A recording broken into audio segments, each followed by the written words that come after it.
Hello everyone, my name is Matthew and I'm a senior in the Environmental Studies program, and this year I've focused my senior thesis research on climate change refugia, which are spaces that are naturally buffered from macroclimatic change to a certain extent due to their characteristics and features like topography and species and ecosystem services.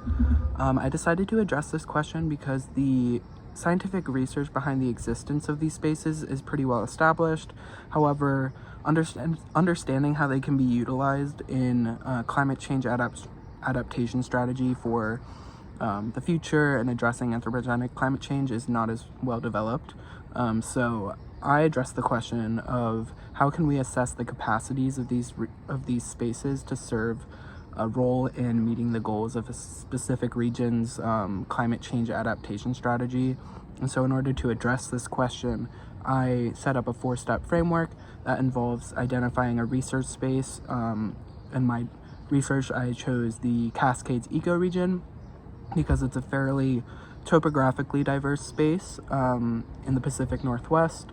And second, you have to identify these spaces using geospatial analysis of some sort. Sometimes this is going to be available already, sometimes it won't be, and in that case you're going to have to conduct the analysis on your own.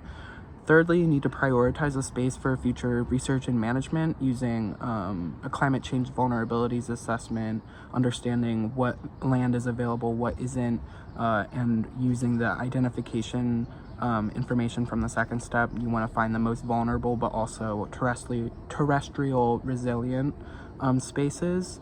And then fourthly, you basically outline a management plan that addresses the vulnerabilities of the space in terms of climate change and kind of outlines what plan environmental managers can take to ensure that this area remains intact and connected throughout the future of the space's existence. So there were some drawbacks to this research framework, and that's the fact that it's kind of hard to firstly identify these spaces when data is largely unavailable on a global scale, but also it's kind of hard to determine how feasible conserving these spaces on a large scale will be when there is a lack of available data, as well as just a lack of identification, modeling, and mapping for these spaces on a global scale.